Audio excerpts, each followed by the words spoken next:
ಇದು ವಿಷ್ಣು ಸಹಸ್ರನಾಮದ ಪೂರ್ವ ಪೀಠಿಕೆಯಲ್ಲಿ ಬರುವ ಮತ್ತೊಂದು ಪ್ರಮುಖ ಶ್ಲೋಕ. ಇಲ್ಲಿ ಭೀಷ್ಮರು ಭಗವಂತನ ಮಹಾನ್ ಗುಣಗಳನ್ನು ಮತ್ತು ಅವನು ಜಗತ್ತಿಗೆ ಹೇಗೆ ಆಧಾರವಾಗಿದ್ದಾನೆ ಎಂಬುದನ್ನು ವಿವರಿಸಿದ್ದಾರೆ. ವಿಷ್ಣು ಸಹಸ್ರನಾಮದ ಪೂರ್ವ ಪೀಠಿಕೆ ಶ್ಲೋಕ 13. ಬ್ರಹ್ಮಣ್ಯಂ ಸರ್ವಧರ್ಮಜ್ಞಂ ಲೋಕಾನಾಂ ಕೀರ್ತಿವರ್ಧನಂ ಲೋಕನಾಥಂ ಮಹದ್ಭೂತಂ ಸರ್ವಭೂತೋದ್ಭವಂ. ಪದಗಳ ಅರ್ಥ: ಬ್ರಹ್ಮಣ್ಯಂ, ಬ್ರಹ್ಮ ಎಂದರೆ ವೇದ, ತಪಸ್ಸು ಮತ್ತು ಜ್ಞಾನಿಗಳು ಇವುಗಳಿಗೆ ಹಿತವನ್ನು ಉಂಟು ಮಾಡುವವನು. ಸರ್ವಧರ್ಮಜ್ಞಂ, ಪ್ರಪಂಚದ ಎಲ್ಲಾ ಧರ್ಮಗಳ ಸೂಕ್ಷ್ಮಗಳನ್ನು ತಿಳಿದವನು, ಏಕೆಂದರೆ ಧರ್ಮ ಹುಟ್ಟಿದ್ದೇ ಅವನಿಂದ.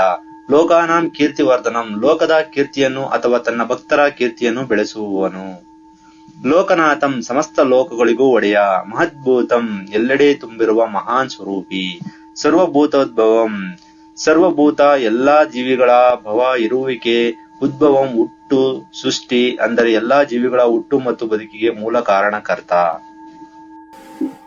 ಶ್ಲೋಕದ ಭಾವಾರ್ಥ: ವೇದಗಳು ಮತ್ತು ಜ್ಞಾನಿಗಳ ಹಿತೈಷಿಯಾದ, ಸಕಲ ಧರ್ಮಗಳನ್ನು ಬಲ್ಲವಂತವನಾದ, ಲೋಕಗಳ ಕೀರ್ತಿಯನ್ನು ಹೆಚ್ಚಿಸುವ, ಜಗತ್ತಿಗೆ ಒಡೆಯನಾದ, ಅತ್ಯಂತ ಶ್ರೇಷ್ಠ ಸ್ವರೂಪವುಳ್ಳ ಮತ್ತು ಸಮಸ್ತ ಜೀವರಾಶಿಗಳ ಹುಟ್ಟಿಗೆ ಹಾಗೂ ಏಳಿಗೆಗೆ ಕಾರಣನಾದ ಆ ಮಹಾವಿಷ್ಣುವನ್ನು ಪೂಜಿಸಬೇಕು. ಸರ್ವಧರ್ಮಜ್ಞಂ, ಯುಧಿಷ್ಠಿರನಿಗೆ ಧರ್ಮದ ಬಗ್ಗೆ ಅನೇಕ ಪ್ರಶ್ನೆಗಳಿದ್ದವು. ಇಲ್ಲಿ ಭೀಷ್ಮರು, ನಿನಗೆ ಧರ್ಮದ ಬಗ್ಗೆ ಗೊಂದಲವಿದ್ದರೆ ವಿಷ್ಣುವನ್ನು ಆಶ್ರಯಿಸು, ಏಕೆಂದರೆ ಆತನಿಗೆ ಎಲ್ಲಾ ಧರ್ಮಗಳಿಗೂ ಗೊತ್ತು ಎಂದು ಸೂಚಿಸಿದ್ದಾರೆ. ಕೀರ್ತಿವರ್ಧನಂ, ಭಗವಂತನನ್ನು ಪೂಜಿಸುವುದರಿಂದ ಕೇವಲ ಮೋಕ್ಷವಷ್ಟೇ ಅಲ್ಲ, ಈ ಲೋಕದಲ್ಲಿ ಒಳ್ಳೆಯ ಕೀರ್ತಿಯೂ ಸಿಗುತ್ತದೆ.